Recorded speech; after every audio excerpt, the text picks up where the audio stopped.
오늘 은혜 받을 하나님 말씀 로마서 14장 7절에서 12절입니다. 은혜 받을 말씀 로마서 14장 7절에서 12절. 우리 같이 읽겠습니다. 같이 읽습니다. 우리 중에 누구든지 자기를 위하여 사는 자가 없고 자기를 위하여 죽는 자도 없도다. 우리가 살아도 주를 위하여 살고 죽어도 주를 위하여 죽나니 그러므로 사나 죽으나 우리가 주의 것이로다. 이를 위하여 그리스도께서 죽었다가 다시 살아나셨으니 곧 죽은 자와 산 자의 주가 되려 하시니라. 내가 어찌하여 내 형제를 비판하느냐? 어찌하여 내 형제를 업신 여기느냐? 우리가 다 하나님의 심판대 앞에 서리라. 기록되었으되 주께서 이르시되 내가 살았노니 모든 무릎이 내게 꿇을 것이요 모든 혀가 하나님께 자백하리라 하였느니라. 이러므로 우리 각 사람이 자기 일을 하나님께 짚고 하리라. 아멘. 기도하겠습니다. 고마우신 하나님, 거룩하고 복된 날 아버지의 전에 나와 예배하게 하신 하나님을 찬양하며 감사를 드립니다. 오늘도 종이 말씀 맡은 자로 하나님의 말씀을 아버지 전할 때에 하나님의 성령님 입술에 권세를 더하시고 하나님 기름을 부어 주시옵소서. 듣는 모든 회중에게 하나님 들을 수 있는 귀를 열어주시고 들을 수 있는 마음을 열어주시고 보고 듣고 깨달아 알게 하실 뿐만 아니라 이 복음으로 이 말씀으로 순종하여 살게 하여 주시옵소서. 아멘. 예수님의 이름으로 기도합나이다. 아멘. 아멘. 할렐루야. 이제 로마서 14장 이제 15, 16장 이제 실전편에 이제 거의 이제 뒤편 이제 끝이 나가는 그런 위치에 있는데요. 오늘 14장 지난주에 이어서 이제 아디아포라 이 비본질적인 문제를 가지고 지금 이제 그 로마 교회가 서로 갈등을 빚어주고 있어요. 갈등을 빚어주고 있는데 그 해결 방법을 사도 바울은 어떤 식으로 해결을 하려고 하냐면 말씀으로 해결을 하는 거예요. 복음으로 해결하는 거예요. 근데 로마서에서 사도 바울이 해결하는데 가장 많이 인용하는 건 다 구약 성경에서 선지서, 모세오경에서 다 인용해서 선지자가 어떻게 말씀을 하셨는지 선지자를 통해서 하나님 말씀이 무엇인지 그걸 통해서 답을 얘기를 하고 있어요. 그래서 오늘 이제 이 아디아포라 비본질적인 이 음식 문제, 절기 문제를 오늘 이제 사도 바울이 얘기하는 거는 뭐냐? 7, 8, 9절을 우리 다시 한번 읽어보기를 원해요. 7, 8, 9절.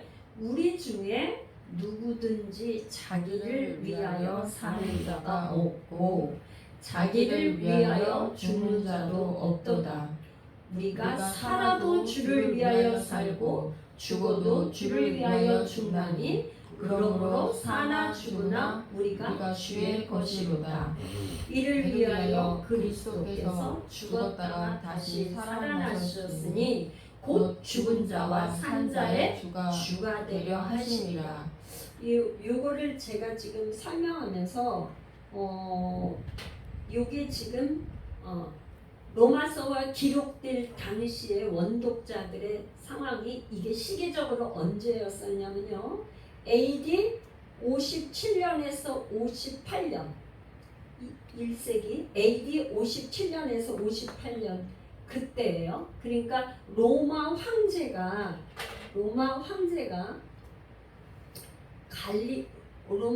성경에 나오는 갈리굴라라는 황제, 그 다음에 클라우디오 황제, 네로 황제, 이 세 황제를 조금 봐야 돼요. 한번 저한테 한번 집중해 보세요.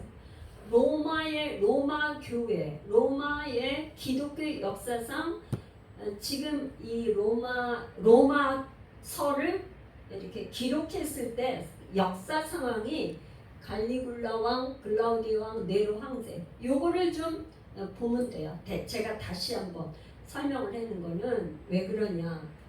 로마 황제 중에서 갈리굴라라는 이 왕 때부터 황제 숭배 세상이 있었어요. 황제 숭배. 자기를 신격화하는 거예요. 신으로 황제 숭배. 근데 뭐가 문제가 되죠? 이 기독교인들하고는 우리의 왕은 예수님이 왕인데 예수님 한 분이 왕인데 로마 황제를 신격화시키니까 굉장히 갈등이 생긴단 말이에요. 갈등이. 그래서 이때부터 황제 숭배 사상이 시작됐는데 글라우디오 황제는 뭐였죠? AD 49년도에 이제 로마에서 유태인들은 다 떠나라고 그랬어요. 왜 그래? 이제 말하자면 그리스도 누가 그리스도 누가 구원자냐 이 문제를 가지고 유태인들이 계속 싸우니까 로마에서 모든 유대인들은 다 떠나. 5년 동안 떠났어요. 5년 동안. 그러다 네로 황제가 왕이 되면서 다시 컴백 돌아와서 5년 만에 이 5년 만에 돌아오고 나니까 주도권이 유대인이 가지고 있던 로마 교회 주도권이 이방인한테 주도권이 돌아왔어요. 그러니까 뭐야? 음식 문제나 절기를 지키는 문제에 이방인들이 주도권을 가지고 하는 거에서 뭐가 생겼어요? 갈등이 빚어졌다. 갈등. 이 문제를 해결해야 되는 이 문제를 해결하기 위해서 로마서를 썼다. 이거를 꼭 기억을 해야 이해할 수가 있어요. 그래서 갈등을 해결하는데 이 지금 사도 바울은 무엇으로 해결하냐? 구약 성경을 인용해 와서 하는데 이제 지금 삶의 목적이 7, 8, 9절을 우리가 읽었어요. 여기에서 자기를 위하여, 주를 위하여, 이게 위하여라는 말이 계속 반복돼서 나와요. 위하여. 그러니까 우리가 사실은 예수를 믿기 전에 누구를 위해 사는 거야? 우리 모두의 삶이 누구를 위해 사는 거야? 나를 위해 살았죠. 나를 위해서 선악과를 따먹은 이후에 아담 이후에 우리는 뭐야? 나를 위해서 사죠. 나를 위해서 사는 거야. 내가 삶의 중심이에요. 나를 위해서 살고 내가 판단하고 내가 삶의 중심이 돼서 나를 위해서 사는 거예요. 내가 잘 먹고 잘 살기 위해서 산단 말이죠. 이게 비그리스도인이에요. 그런데 예수를 믿은 다음에 변화가 온 것은 무엇이 변화됐냐? 나를 위해서 살던 삶이 누구를 위해서? 주를 위해서 산다는 것이 지금 7번 계속 반복돼서 주를 위하여.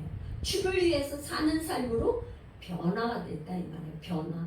그러니까 그 사람이 정말 그리스도인인가, 정말 참 그리스도인인가, 진짜 그리스도인이 맞나 하는 거를 구분하는 척도는 뭐냐? 그 사람의 삶이 그리스도를 위해서 사느냐, 자기 자신을 위해서 사느냐. 이게 구분하는 척도가 되는 거죠. 그죠? 나를 위해서 사는지 그리스도를 위해서 사는지 여러분들 마음에 깊이 한번 생각을 해보시기를 축복합니다. 나는 지금 나를 위해서 사나 그리스도를 위해서 사나. 그런데 이렇게 삶의 목적이 바뀐 이유, 왜 바뀌었냐 이 말이에요. 왜 바뀌었냐? 그게 9절이에요. 이를 위하여, 주를 위하여 사는 이게 왜 그런지 이유를 말하고 있어. 9절에 그리스도께서 죽었다가 다시 살아나셨으니. 그러니까 예수 그리스도가 나의 죄, 인류의 죄, 나 같은 사람을 위해서 죄 문제를 위해서 죽었다가 죽은 거로 끝난 게 아니라 다시 살아나셨기 때문에 주인이, 내가 주인이었던 삶이 하나님 예수 그리스도로 바뀌었다 이 말이에요. 그래서 산자나 죽은 자의 주가 되려 하십니다. 이제 이걸 한번 여러분 잘 봐야 되는데요. 이 주라는 단어 퀴리오스, 헬라어로 퀴리오스예요. 퀴리오스. 영화 같은 거 이렇게 보면 포바디스 어디로 주여 어디로 가시나이까 주여 어디로 가시나이까 퀴리오스, 이게 주라는 말인데, 이 주라는 말은 원래 누구한테 쓰였던 말일까요? 주라는 이 퀴리오스라는 단어 주인이라는 말이거든요. 주인. 이 주인이라는 퀴리오스라는 단어는 로마 황제에게 쓰던 말이에요. 왜? 로마 황제가 보호자가 된다 이 말이에요. 주인이 된다 이 말이에요. 황제가 황제에게 쓰던 말이 퀴리오스 주라는 말이었어요. 그런데 지금 뭐냐? 사도 바울이 복음을 설명하면서 로마서 1장 시작부터 뭐라 그러냐면 1장 4절에 성결의 영으로는 죽은 자들 가운데서 부활하사 능력으로 하나님의 아들로 선포되셨으니 곧 우리 주 예수 그리스도시니라. 그러니까 예수 그리스도가 주인이다. 로마 황제가 주인이 아니라 예수 그리스도가 주인이다. 로마 황제는 로마 사람들을 위해서, 로마 시민을 위해서 죽었다가 다시 살아난 게 아니에요. 왜? 죄 문제를 로마 황제가 일시적으로 보호자가 될 수 있지만 죄 문제는 해결해 줄 수가 없는 거예요. 그 죄 때문에 죄 문제를 위해서 죽었다가 다시 살아나신 분은 바로 예수 그리스도 그분밖에 없다 이 말이죠. 그래서 그분이 주가 된다는 거예요.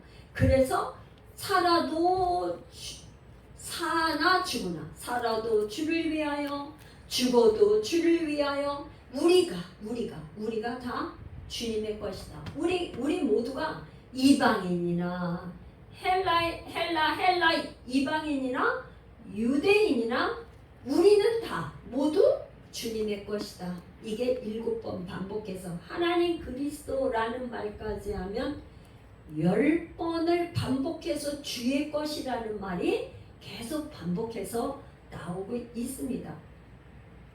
그래서 지금 이제 유대 그리스도인들은 뭐라 그러냐면 이방인들을 향해서 뭐라냐면 먹는 거에, 부정한 음식을 먹는 거를 비판하는 거고, 또 이방인 그리스도인들은 또 왜 안 먹느냐 하면서 업신여기고, 이렇게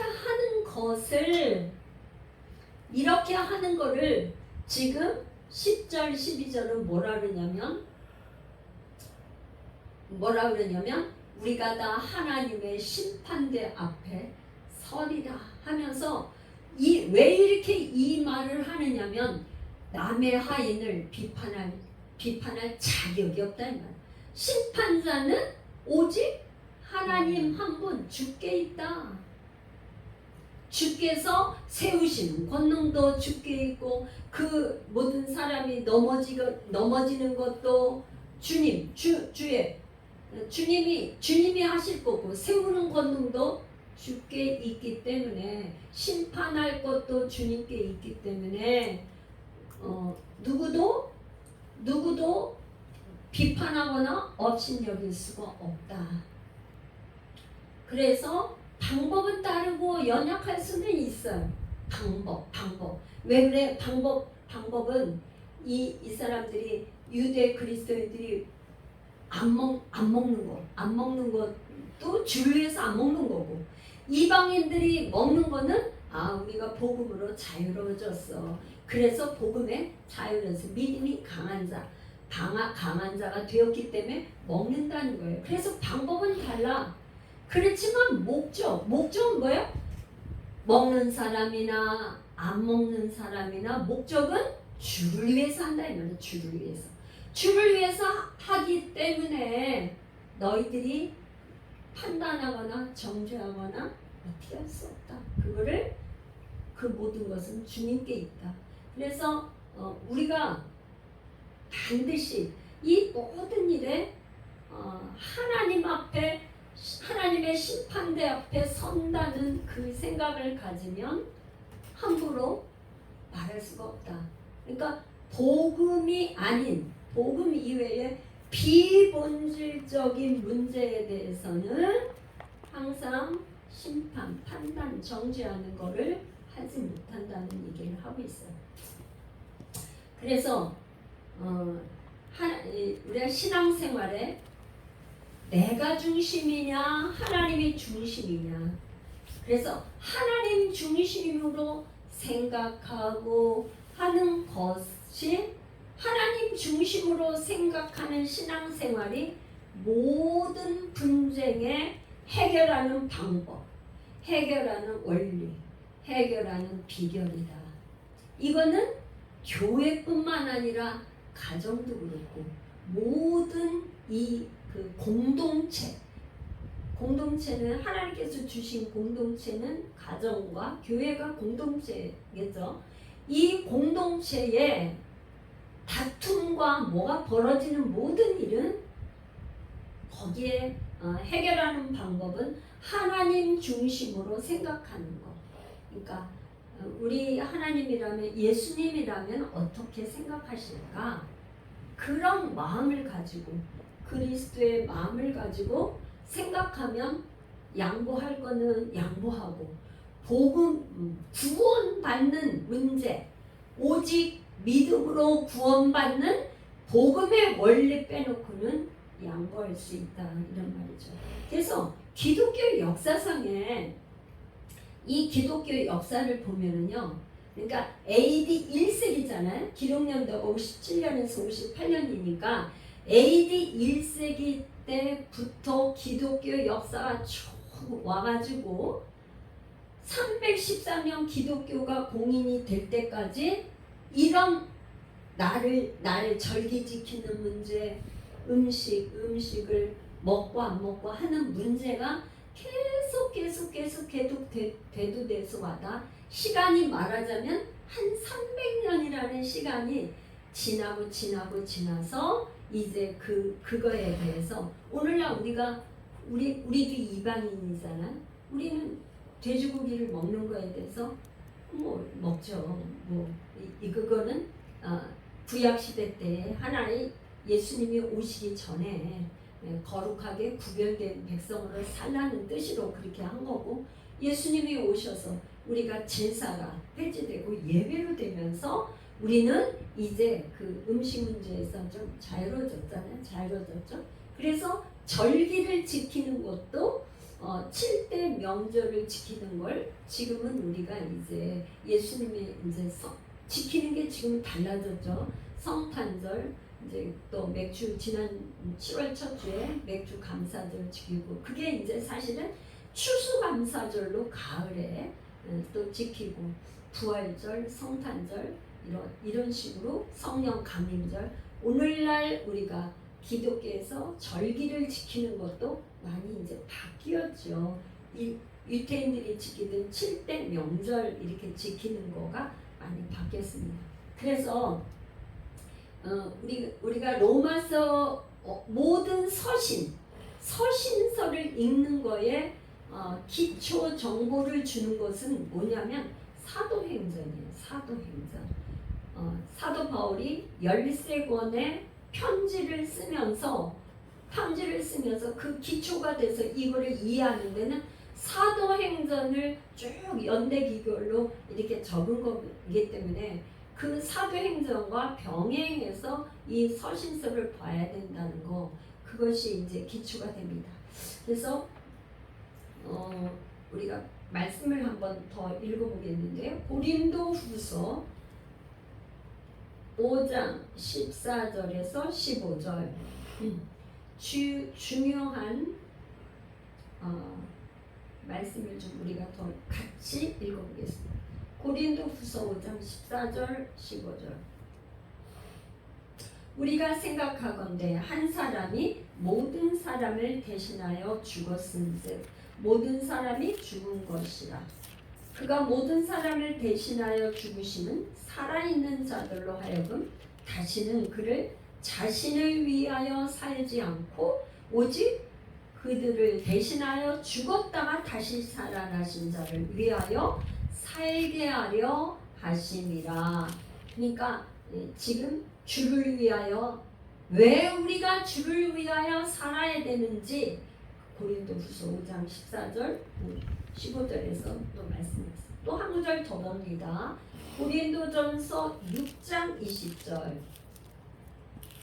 고린도전서 6장 20절 너희는 너희 것이 아니라 값으로 산 것이 되었으니 그런즉 너희 몸으로 하나님께 영광을 돌리라. 값으로 산 거예요. 우리는 노예였어요. 종이었어요. 누구의? 마귀의 종이었는데 예수님이 오셔서 값을 다 치러주시고 우리를 샀단 말이에요. 그래서 너희 몸으로, 지금 다른 걸로 하라는 게 아니라 로마서 12장 1절에 너희 몸을 거룩한 산 제물로 드리라 말씀하시는 것처럼 너희 몸을 하나님의 영광을 위해서 살아야 된다. 갈라디아서 2장 20절 우리는 잘 알고 있는 말씀이고 암송하는 말씀일 거예요. 갈라디아서 2장 20절 또 우리 같이 읽어보겠습니다. 이제 내가 육체 가운데 사는 것은 나를 사랑하사 나를 위하여 자기 몸을 버리신 하나님의 아들을 믿는 믿음 안에서 사는 것이라. 할렐루야. 또 로마서 4장 25절 한 군데 더 보겠습니다. 로마서 4장 25절 예수는 우리가 범죄한 것 때문에 내어 죽이 되고 또한 우리를 의롭다 하시기 위하여 살아나셨느니라. 로마서에서는 중요한 키버스 되는 말씀이 여러 군데 있는데 로마서 1장 16, 17절 또 그 다음에 3장 22절 또 로마서 본문 4장 25절 이 말씀이 중요한 말씀입니다. 예수는 우리가 범죄한 것 때문에 내어 죽이 되고 또한 우리를 의롭다 하시기 위하여 살아나셨느니라. 인생의 여러분들은 삶의 목적이 무엇입니까? 우리 찬양할 때 하나님은 우리를 지으신 목적이 찬송을 받으시기 위해서, 영광 받으시기 위해서 우리를 지으셨다 그랬어요. 우리를 지으신 목적이 그분이 찬양받기 위해서. 그래서 우리가 예배한다 하면은 사실은 우리가 한 찬양을 보통 한 20분 이상 30분 이렇게 찬양을 하는 건 찬양이 곧 예배예요. 다른 게 예배가 아니라 가장 중요한 게 하나님을 찬양하는 것이 예배입니다. 그것이 예배는 하나님 찬양하는 거예요. 그래서 찬양받기 위해서 우리를 만드셨어요. 여러분의 삶의 목적은 무엇입니까? 한번 제가 질문을 해봤어요. 나를 위해서 사십니까? 주를 위해서 사십니까? 한번 여러분들이 기도하면서 생각해 보시길 바래요. 두 번째는 과연 그렇다면 내 삶의 중심은 하나님입니까? 아니면 내가 중심이 되십니까? 여러분들이 어떤 인생의 중요한 결정을 해야 될 때가 아마 종종 여러 번 있겠죠. 그럴 때 여러분들은 결정을 어디에 기준을 두십니까? 하나님 예수님이라면 어떻게 생각하실까? 이 문제를 예수님은 어떻게 생각을 하실까? 그 기준을 성경에 두고 이렇게 결정을 하신다면 여러분들은 하나님 중심을 두고 하나님의 중심으로 사시는 거겠죠. 그런데 그게 아니고 내 마음대로 내 생각대로 내 유익을 위해서 내 육신의 생각을 쫓아서 결정을 하신다면 아직은 내가 정말 참 그리스도인이라고 할 수 없지 않을까 그런 생각을 해보았습니다. 이제 제가 기도하고 우리 이 문제를 위해서 우리 이제 정말 주님 앞에 기도하며 묵상하는 시간을 갖겠습니다. 제가 먼저 기도합니다. 하나님 아버지